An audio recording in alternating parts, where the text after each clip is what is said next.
ada ODGJ nih, alias orang dengan genetik Jawa. Hihihi. Sebutan ini emang lagi marak banget di medsos ya, Bos. Tapi kok Mbak satu ini makan ora ayu ya? Aduh, kalem Mbak, gak bakal direbut orang kok. Hehe. Gimana mau ayu ya Mbak makannya? Kalau dihidangkan makanan tradisional khas Jawa sepanjang ini, 1 meter, auto kalap dong. Udah gitu rasanya mantap surantap, Bos.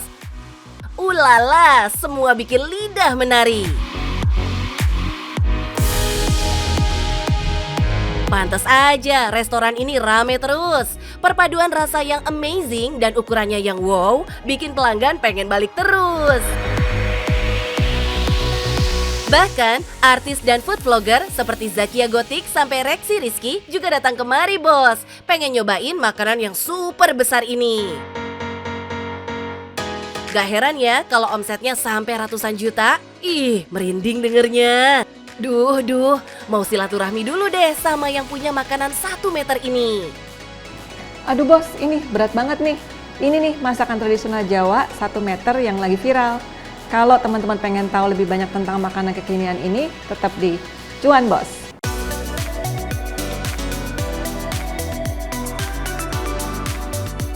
Nih, Mbak Dini ini yang punya ide buat bikin makanan sepanjang 1 meter. Out of the box banget. Bikin pengunjung jadi penasaran, Bos. Pengen tahu kelezatan masakan khas Jawa yang dibikin jadi kekinian sesuai selera anak muda. Asyiknya lagi, makanan sepanjang ini bisa bikin pertemanan tambah akrab loh. Lah, kok bisa? Ya jelas bisa, kan gak mungkin dihabisin sendirian. Hihi, otomatis rame-rame ajak temen dong.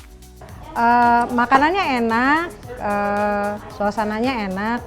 Terus rata-rata semua suka sih, teman-teman saya juga suka. Kita rata-rata kesini sih saya selalu rame-rame.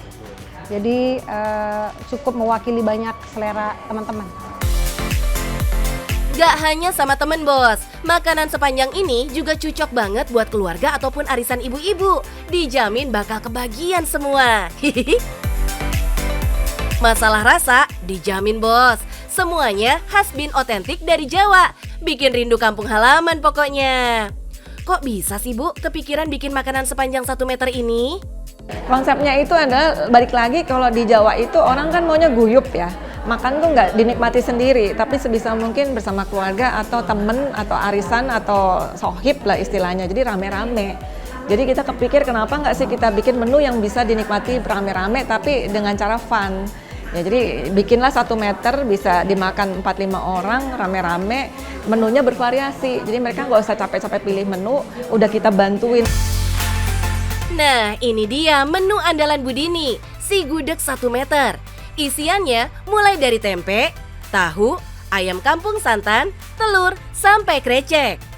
Auto lumer pedes manis nih masuk lidah. Mbak-mbak ODGJ doyan banget nih.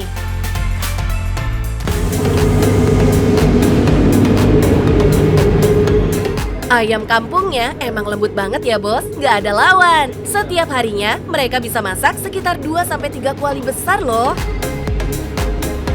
Belum lagi krecek yang terbuat dari kulit sapi ini. Wah, bisa habis 3 karung plastik, Bos.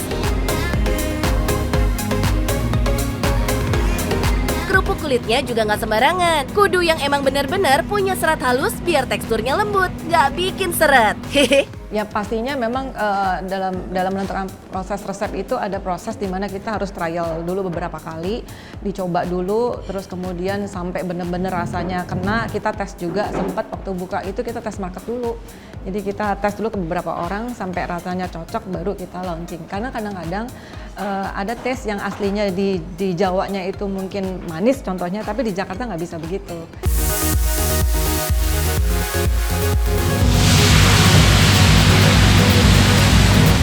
Salah satu trik jitu biar makanan laku, menyesuaikan lidah pelanggan ya, Bos.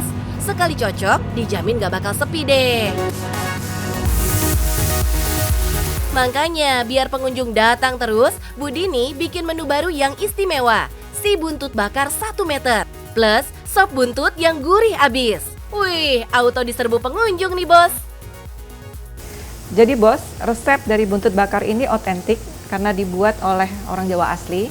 Dan selain itu juga nanti buntutnya ini akan kita taruh di atas gerabah seperti ini. Dan gerabah ini kita bawa langsung dari Desa Bayat di Klaten. Jadi pengennya kita juga bantu pengrajin, teman-teman pengrajin gerabah di sana. Wih, sampai gerabah juga dari Klaten nih bos. Selain lebih otentik, penampilan pun jadi lebih menarik, bukan main. Salah satu keuntungan pakai gerabah begini, panas bisa lebih awet, makanan tetap hangat sampai di meja. Makanya, tongseng sapinya dibikin di gerabah gini ya bos. Semangkuk bisa dinikmatin 2-3 orang loh, mantap. Kuah santan kental tongsengnya dijamin bikin nagih, gurih banget. Istimewanya lagi, tongseng ini selalu fresh, dimasak setelah diorder. Jadi tetap hangat saat dikonsumsi. Rasanya enak pol. Masalah harga jangan khawatir, masih terjangkau ya. Mulai dari 44.000 hingga 200 ribuan untuk makanan sepanjang 1 meter. Tapi bisa buat patungan 4 orang loh. Sikat bos. Kabar bahagia lagi nih bos, bisa juga loh buat hampers dengan menu andalannya nasi kendil. Cocok banget untuk dibawa pulang atau dikirim ke kerabat dan teman. Gak usah repot bos. Hihihi. Jadi waktu saat pandemi karena kita nggak bisa dine in, waktu itu banyak sekali orang yang pengen ngirim bingkisan. Memang bingkisannya agak sedih ya, mereka mau kirim bingkisan ke kerabat yang terpapar COVID. Jadi banyak sekali yang kartu-kartu ucapannya waktu itu semoga lekas sembuh, semoga lekas sembuh. Tapi memang lumayan laris karena orang nggak bisa keluar rumah, jadi dia pengen menikmati masakan ini bersama keluarga. Yes, lancar jaya bahkan setelah pandemi. Gak cuma si hampers bos, ada si frozen food yang bisa dibawa keluar kota. Lengkap deh. Tapi emang ide-ide brilian ini muncul saat pandemi ya bos, saat bisnis batiknya terdesak bangkrut. Nama kembang kawung ini juga diambil dari salah satu jenis batik loh. Dengan harapan bisnis kulinernya ini bisa terus berkembang. Karena saya juga hobinya makan, kenapa nggak coba buka juga masakan Jawa? Karena masakan Jawa itu selalu masakan kecil yang selalu bikin kangen. Dan juga di Jakarta kan banyak sekali orang Jawa Tengah, Jawa Timur, Jawa Barat yang memang merantau ke sini. Jadi kenapa nggak dicoba, pasti banyak yang kangen masakan Jawa.